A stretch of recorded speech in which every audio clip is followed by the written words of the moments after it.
بڑی مدت کے بعد جو میری چاہت ہے اس محفل کا آغاز ہو گیا ہے۔ آپ نے سننا ہے، آج آپ نے بولنا نہیں، آج میں نے آپ کو سنانا ہے۔ لیکن ایک بڑی مرض ہے کہ ہر ایک کے ہاتھ میں یہ کیمرہ ہے اور کیمرے چل رہے ہیں۔ میں آپ کو سچی بات کہوں، ہر محفل ہر بات کے لیے نہیں ہوتی اور ہر بات ہر محفل کے لیے نہیں ہوتی، ٹھیک ہے؟ سب سے پہلا تو یہ مرض ہے ہمیں کہ کچھ باتیں ہیں پھر بھی ہم ان کو دیکھ کر چپ کر جاتے ہیں کہ جو ہم آپ کو بتانا چاہتے ہیں اور آپ کو سنانا اور آپ کے کانوں کی کھڑکیاں کھول کر ڈالنا چاہتے ہیں۔ لیکن یہ جو ہے نا، یہ میرے آقا و مولا نے فرمایا ایک وقت آئے گا دوڑتے ہوئے آدمی سے چلتا ہوا آدمی بہتر ہوگا، اور پھر چلتے ہوئے آدمی سے بہتر کھڑا ہوا آدمی ہوگا، اور پھر کھڑے ہوئے آدمی سے بہتر بیٹھا ہوا آدمی ہوگا، اور بیٹھے ہوئے سے بہتر آدمی لیٹا ہوا ہوگا، اور لیٹے ہوئے سے سویا ہوا ہوگا۔ آج وہ فتنوں کا زمانہ ہے جن فتنوں کے اندر ہم جل رہے ہیں۔ بہت ساری باتیں ہیں جو آپ کے ساتھ کرنا چاہتے ہیں، نہ آپ سننے کے لیے تیار ہیں اور آپ یہ کیمرے ہمارے منہ کے اوپر رکھ دیتے ہیں اور ہم آپ سے بات نہیں کر سکتے۔ میری تو خواہش یہ ہے کہ ان سب کو بند کر کے آپ میرے ساتھ ایک دفعہ کمرے میں بیٹھیں، میں آپ کو بتاؤں کہ آپ کی ذمہ داریاں کیا ہیں۔ علامہ اقبال نے پتہ ہے کیا کہا ہے؟ اقبال کہتے ہیں کہ عصر نو رات ہے، دھندلا سا ستارہ تو ہے۔ اقبال کہتا ہے ابھی تازی تازی رات چھائی ہے، عصر نو رات ہے، دھندلا سا ستارہ تو ہے، کشتی حق کا زمانے میں سہارا تو ہے۔ اللہ کے بندو، آپ کیا سمجھتے ہو کہ ہم یہ چند ووٹ کٹھے کرنے کے لیے اور جناب چند جھنڈے لے کر اور چند سیاسی میدان اس کے لیے میدان میں آئے ہوئے ہیں؟ کشتی حق کا زمانے میں سہارا تو ہے۔ اور یاد رکھنا، اسلام معزز بناتا ہے اور جو خود اعزاز کی طلب کرتا ہے اسلام اس کو ذلیل کر دیتا ہے۔ میں بہت عرصے سے یہ بات اپنے اندر، اپنے ذمہ داران کے اندر دیکھ رہا ہوں کہ وہ معزز بننے کی کوشش کر رہے ہیں۔ میں دیکھ رہا ہوں، بڑے غور سے دیکھ رہا ہوں کہ وہ معزز بننے کی کوشش کر رہے ہیں۔ تو یاد رکھنا، آپ نے بیٹھ جانا ہے، اٹھنا نہیں، بیٹھ جائیں، ادھر بیٹھ جائیں۔ آپ یہ غور کریں کہ ہم معزز بننے کی کیوں کوشش کر رہے ہیں۔ معزز تو وہ نہیں بنے جنہوں نے اسلام کے لیے اپنی چمڑیاں اتروا دیں، ہڈیاں سے اتروا کر۔ مجھے بتائیں، ظاہری طور پر حضرت خباب بن ارت، یہ علماء بھی بیٹھے ہیں، تاریخ بھی موجود ہے، اور حضرت سمیہ اور حضرت بلال حبشی، ظاہری طور پر جو ظلم ہوئے ہیں نا، جنہوں نے قربانیاں دی ہیں ظاہری طور پر، ان تینوں سے زیادہ صحابہ میں شاید کوئی ہو۔ حضرت سمیہ کے ٹکڑے ہوئے، حضرت خباب بن ارت کے جسم میں اتنے سوراخ ہوئے کہ آپ کا وہ جو مالک تھا اور چچا بھی لگتا تھا، وہ آپ کو قالین میں لپیٹ کر، کسی چیز میں، چٹائی میں لپیٹ کر اور انگاروں کے اوپر رکھ دیتا تھا۔ تو جب ایک صحابی نے پیچھے ہاتھ لگایا تو انہوں نے دیکھا کہ ان کی کمر کے اندر سوراخ ہاتھ چلے گئے ہیں۔ تو انہوں نے کہا خباب یہ کیا بات ہے؟ تو انہوں نے بڑی ایک خوبصورت بات کی، انہوں نے کہا جب تم زمانہ جاہلیت میں حضور کی مخالفت کرتے تھے نا، خباب چٹائیوں میں لپٹ کر اس وقت انگاروں پہ پڑا ہوتا تھا۔ مسئلہ یہ ہے، پھر آگے سننے والی مزے کی بات ہے۔ اب حضرت سمیہ تو شہید ہو گئی، حضرت خباب بن ارت اور حضرت بلال حبشی کے بارے میں کوئی ایک بتا دے کہ ان دونوں نے اتنی قربانیاں دینے کے باوجود حضرت صدیق اکبر کو ایک دفعہ جا کر کہا ہو کہ ہمیں فلاں علاقے کی امارت دے دیں،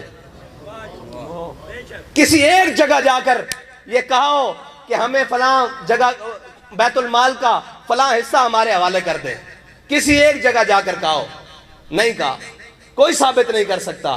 حضرت بلال حبشی تو آخر میں مدینہ پاک چھوڑ کر چلے گئے، اس لیے کہ کہیں یہ وجہ نہیں ہے، ایک تو حضور کا فراق ہے، ہماری اور آپ کی خواہش یہ ہے کہ ہم مدینے میں جا کر کیا ہوں، فوت ہوں، دنیا سے جائیں، ہمیں شہادت نصیب ہو، مدینے کے اندر ہو۔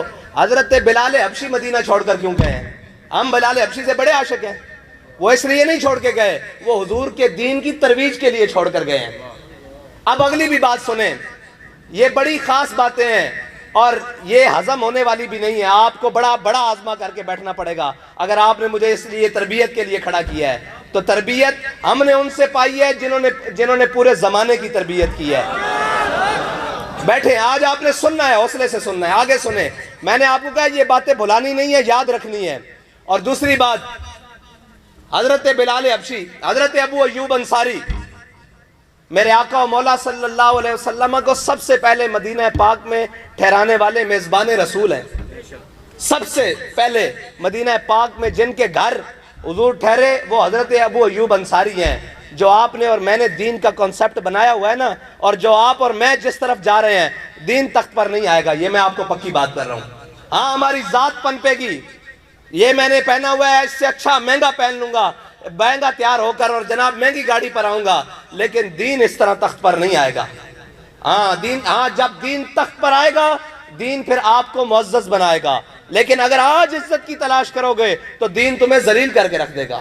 اسی دین نے ابو بکر و عمر عثمان و علی کو عزتیں دی ہیں, اور اسی دین نے ابو لہب اور ابو جہل کو اسی مکے کی گلیوں میں ذلیل کیا ہے.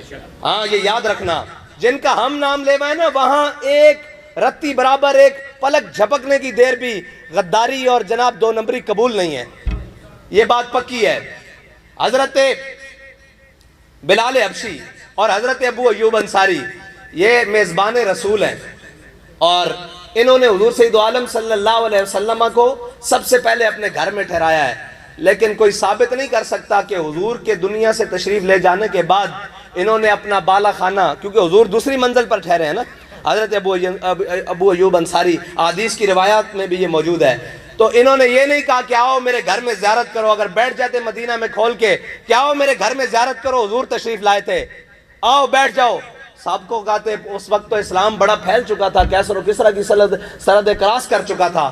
لیکن حضرت ابو ایوب انصاری اسلام کی ترویج کے لیے بوڑھی ہڈیوں کے ساتھ اور بوڑھی عمر کے ساتھ اونٹ پر سواری کرتے ہوئے قسطنطنیہ پہنچے ہیں. آج بھی آپ کا مزار استنبول کے دروازے پر یہ سوال کر رہا ہے پوری امت مسلمہ سے کہ بھائی ہم نے حضور کا ساتھ دیا, میزبانی سے لے کر بدر, احد, خندق, کہیں پیچھے نہیں رہے, لیکن آخر دم تک بھی یہ نہیں کہا کہ ہم معزز ہو گئے ہیں, اب ہمارا خون بڑا معزز ہے, اب ہمارا وقت بڑا معزز ہے, اب ہماری جان بڑی معزز ہے, اور ہم بڑے معزز ہو گئے ہیں. آخری وقت میں بھی سفر کر کے قسطنطنیہ آ کر اپنی شہادت دی, اور شہادت دے کر بتایا اسلام اگر آگے بڑھے گا اور اسلام کے اگر طریقے پر کوئی چلنا چاہے گا تو وہ ہمارے بتائے ہوئے اور چلے ہوئے طریقے پر چلے گا. یہ ہے معزز بننے کا طریقہ. اور اگر اعزاز حاصل کرنے ہو تو کوئی مسئلہ نہیں, بیٹھ جاؤ کہیں بھی دین کا ڈھونگ رچا کر, اور پھر کوئی کہے میں جناب تحریک لبیک کا امیر ہوں. بھائی تحریک لبیک کا امیر نہیں, تو دولت اسلامیہ کا بھی امیر ہو.